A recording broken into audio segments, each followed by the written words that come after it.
بەرز و سڵاو بۆیەوە بینەران و گوێگرانی خۆشەویستی تەلەڤیزیۆنی کۆمەڵات مەتۆلاتان بۆ پێشکەشکردنی بەرنامەی لێکدانەوە و هەڵوێستی ئەم جارەشمان لە بەرنامەی لێکدانەوە هەڵوێستی ئەم جارەماندا چەند بابەتێکمان ئامادەیە وەک هەمیشە کە بۆتان دەخوێنمەوە. بابەت یەکەممان بە ناونیشانی هەسەدە و پاشماوەکانی داعش چۆن تێکەڵاو ببن. ئەمە ناونیشانی ئەو بابەتەیە کە لەلایەن هیوا سەید سەلیمەوە ئامادەکراوە. بەم شێوازە دەست پێ دەکەین. لە دوای ڕووخانی ڕژێمی بەشار ئەسەد و دەست بەکاربوونی دەسەڵاتی ئەحمەد شەرع لە سووریا لە ڕۆژی 10 ئاداری 2024 زاینی ڕێکەوتنێک لەسەر ئایندەی هێزەکانی سووریا دیموکراتیک واتە هەسەدەکرا. لەو ڕێکەوتنەدا پەرەنسیبەکانی تێکەڵاوکردنی هەسەدە لەگەڵ وەزارەتی بەرگری سووریا دیاریکران. بەڵام تورکیا بە بەردەوامی فشار دەکات تا هەسەدە لە نێو سوپای سووریا خۆی هەڵبوەشێنێتەوە کە ئەمەیان جیاوازە لەوەی لە ڕێکەوتنەکەدا هاتووە. دوایین لێدوانیش لەو بارەیەوە لە سەرزاری وەزارەتی بەرگری بڵاوکرایەوە کە داوا دەکرێت تاک بە تاکی هێزەکانی هەسەدە بچنە ناو سوپای سووریا. مەبەستی وەزیری بەرگری تورکیا ئەوەیە کە لە نێو سوپای سووریا هیچ تایبەتمەندیەکی بە هێزەکانی هەسەدە نەدرێت. شایانی باسە ئەو فشارەی تورکیا لە کاتێکدایە کە ژەنەڕاڵ مەزلۆم عەبدی فەرماندەی گشتی هەسەدە بۆ ڕۆژنامەیەکی ئیسرائیلی پێک هاتەی هێزەکەی و هەنگاونانی ڕێکەوتنی لەگەڵ هێزەکانی هاوپەیمانان و وەزارەتی بەرگری سووریا بۆ تێکەڵاوکردنی هێزەکانی هەسەدە لەگەڵ ئەو وەزارەتە ئاشکرا کردهبوو. مەزلوم لەو دیمانەیەدا دەڵێت 100,000 چەکداری ڕێکخراومان هەیە، لە 170یان شەڕوانن، لە 130یان بریتین لە ئاسایش و پۆلیس وا ڕێکەوتوین کە ئەو هێزانە لە 3 فێرقەی سەربازی و 2 لیوە، لیوایەک بۆ ژنان و لیوایەک بۆ پاسەنەوانانی سنوور بە پاراستنی تایبەتمەندی خۆمان بچنە سەر وەزارەتی بەرگری سووریا. لە نێو ئەو گفتوگۆ مشتومڕەشدا کە بۆ ئایندەی هێزەکانی هەسەدە لە سووریا دەکرێت، ڕۆژی 12 ڕووداوێک لە نێو هێزە ئەمنیەکانی سەر بە ئەحمەد شەرع ڕوودەدات کە کوشتنی 2 سەربازی ئەمریکی و وەرگێڕێکی لێ دەکەوێتەوە. سەرچاوەکان باس لەوە دەکەن ئەوەی بەو کارە هەڵساوە پاسەوانی بەرپرسێکی ئەمنی بووە، پێشتریش ئەم بڵین لە ناو داعشدا بووە. هەر بۆیە دۆناڵد ترامپیش بکەری ئەو کردەوە تیرۆریستیە بە داعش ناوبرد و هەرچی سووریایە کەسەکەی وەکو کارمەندێکی هێزەکانی ناوخۆ ناساندووە. لێرەدا دەپرسین ئایا ئاسانە هەسەدە تێکەڵای ئەو هێزە بێت کە بەشێکی بریتێ لەو هێزەی کە زیاتر لە 10 ساڵ شەڕی دەکات؟ ئاشکرایە کە هێزەکانی سەر بە ئەحمەد شەرع پڕن لەو گروپانەی کە ساڵانێک لە نێو داعش شەڕی هەموو لایەکیان دەکرد. ئەوێرکردنیان بێ دەرکردنی گروپە چیچانی و ئەلگۆر و حەمشات و جەیش الئیسلام و شامیە و سوڵتان موراد و چەندانە لەو گروپانەی تر ئاسان نابێت تێکەڵبوونیان. بۆیە هەر فشارێک بۆ تواندنەوەی هێزەکانی هەسەدە لە چوارچێوەی هێزەکانی سووریا بەبێ ڕەچاوکردنی تایبەتمەندیەکانی هەسەدە نەک بە زیان بۆ هەسەدە دەشکێتەوە، بگرە دەبێتە مایەی ناسەقامگیری سووریا و ناوچەکەش. ئاخر هەسەدە کوا دەتوانێت لە تەک پاشماوەکانی داعش کار بکات.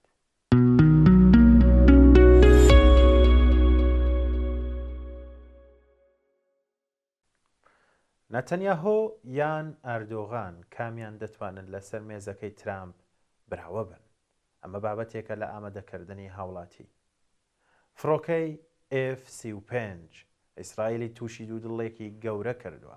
بنیامین ناتانیاهۆ سەرۆک وەزیرانی ئیسرائیل بەنهێنی خەریکی لۆبیکردنە و دەیەوێت بەرپرسانی ئیدارەی ترامپ ڕازی بکات ئەو فڕۆکەیە هەرگیز نەدرێتە دەست ڕەجەب تەیب ئەردۆغان سەرۆک کۆماری تورکیا.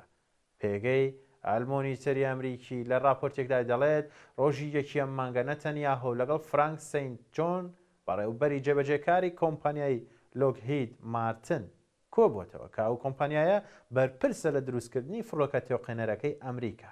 نەتەنیاهۆ لە کۆبوونەوەکەدا باسی لەوە کردووە چۆن بتوانرێت باڵادەستی ئیسرائیل لە فڕۆکەکەدا بهێڵدرێتەوە، واتە ئەگەر هاتوو ترەمپ فڕۆکەکەی F-35 دایە دەست سعودیە و تورکیا.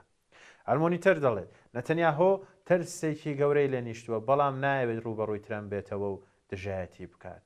مانگی ڕابردوو ترامپ ڕایگەیان فڕۆکەی F-35 بە سعودیە دەفرۆشن. میدیای ئەمریکا ئاشکرای کرد ئەو فڕۆکەیەی کە دەدرێت بە سعودیە و شانێکی ئاست نزمترە بە بەراورد بەوەی لەژێر دەستی ئەمریکا و ئیسرائیل هەیە. بەڵام دوودڵی ناتانیاهۆ زیاتر لەسەر فرۆشتنی فڕۆکەکەیە بە تورکیا. ئەلمۆنیسەر باز لەوە دەکات بەرپرسانی ئیسرائیل زیاتر لە قسەیەکی ئەردۆغان نیگەرانن کە وا دەری دەخات بێوێت ڕوبەڕووی ئیسرائیل ببێتەوە.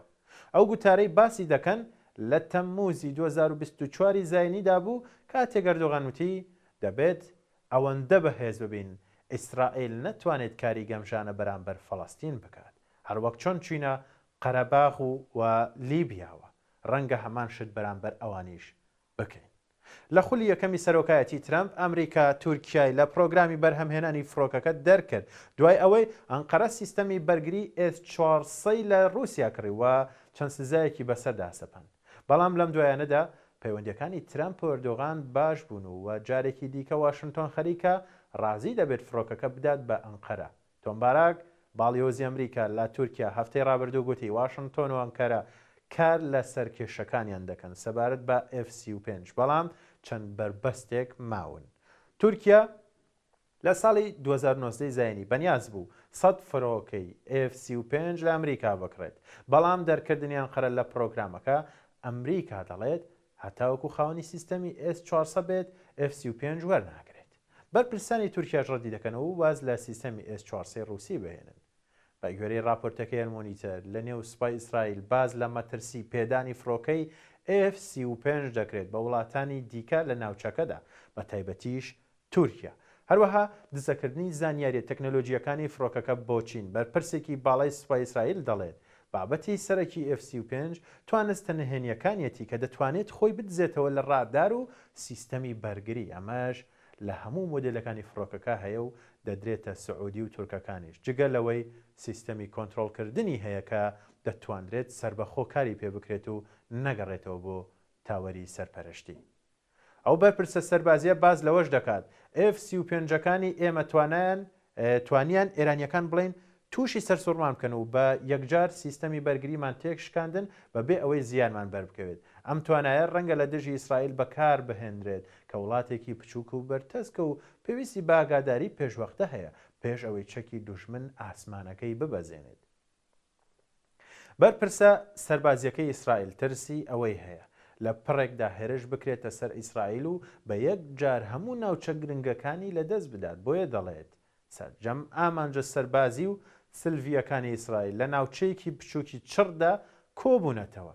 ئەگەر فڕۆکەی F-35 لە ناوچەیەکی ڕۆژهەڵاتی ناوەڕاستەوە هەڵبستێت و لە پڕێکدا لە ئاسمانی ئیسرائیل دەربکەوێت دۆخێک دروست دەوێت ئیسرائیل ناتوانێت بەرگەی بگرێت و بە شێوەیەکی بەرچاو کاریگەری دەخاتە سەر توانای بەرگریکردن لە خۆی.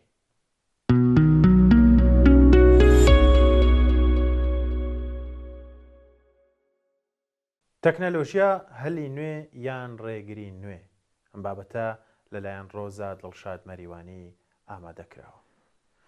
تەکنەلۆژیا و دنیای سۆشیال میدیا چەکێکی دووسەرەوە تا دەکرێت سوودی هەبێت بۆ بابەتە گرنگەکانی ژیان و دەکرێت کێشە و بابەتە ئاڵۆزەکانیش خراپتر بکات بە تایبەتی بۆ ژنان و پرسەکانی ژنان ئەم بابەتە کە بەم شێوازە دەست پێ دەکات.